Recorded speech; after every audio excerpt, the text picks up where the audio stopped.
Hey everybody, Matt Frump here again today with USA Mortgage. I'm out again visiting my buddy Nick Ballinger at Keller Williams Associate Partners.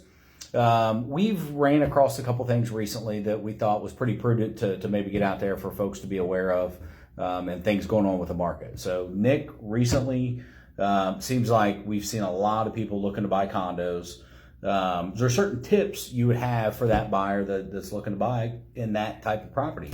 Yeah, so condos are becoming more and more popular with the baby boomers as well as young professionals that Sure. they want to have their time and they don't want to manage the grass or take care of the outside or things like that. So the kind of the important part in dealing with a condo is, well, what does the condo association take care of and what are you still responsible for? And that's why getting those homeowners association documents to take a look at and make sure the condo is a good fit for you is an important step in the beginning of the purchase process. Okay.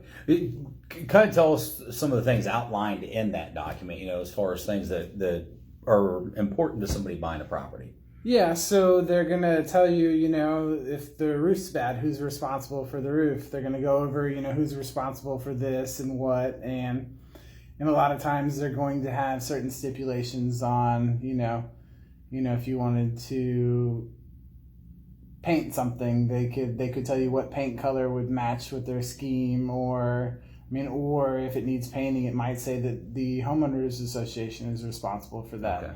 Now, who, as far as obviously everybody, when you're buying a condo, you have that homeowner association dues on a monthly basis. Mm-hmm. Will that cover, their monthly fee of $200 or whatever it may be? Yeah, so that's an important question. And the homeowners association fee is different for every condo or homeowners association. Okay. And some of them have a pool and includes a pool. Some of them it's just maintenance. So it's really important to find out what you're getting for that.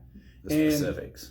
And take it a step further. You really want to make sure that that the condo association is well funded, because makes sense.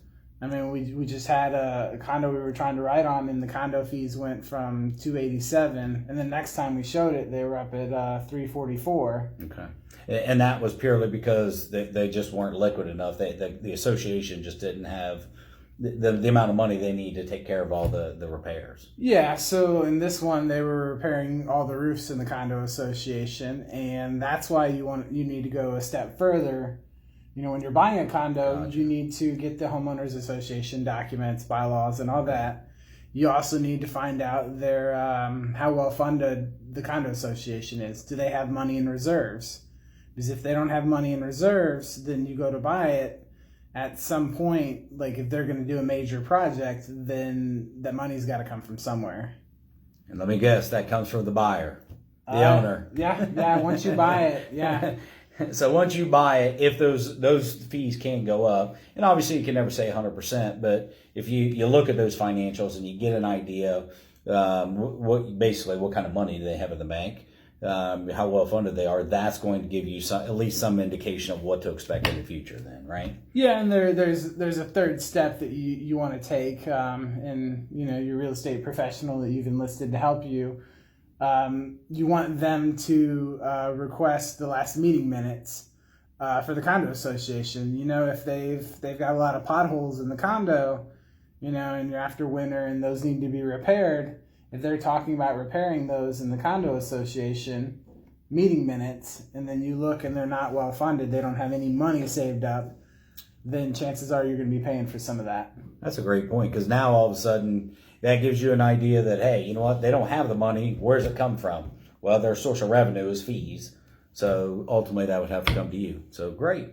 Yeah, and really one of the last catches on a condo is the financing piece, and specifically FHA. Okay. So if you could speak a little bit about that. Yeah, when you're going to buy a condo, you always need to be careful because they do have to be FHA approved. So for example, you're going to look at XYZ up in, whatever subdivision or whatever area. If you give me the name of that association, I can always look it up. It's a quick search. I can look it up online and tell you ahead of time whether that's something that you can actually qualify for if you're approved to go FHA financing. So it is wise to always know that ahead of time. That's another good point. So Yeah, you awesome. hate for somebody to fall in love with a condo and then come to find out their financing is not going to work for that. That would obviously be a problem, and that gets a little disheartening if you're in that situation. So yeah, good call. So awesome. Well, everybody, thanks for stopping in, checking out our video. Again, Nick Ballinger. How can everybody get a hold of you, Nick? The best thing is to call my cell phone, 513-550-0368. Okay, and again, if anybody has any financing questions, you can always reach me at 513-260-7918. Thanks, and have a great day. Thanks, guys.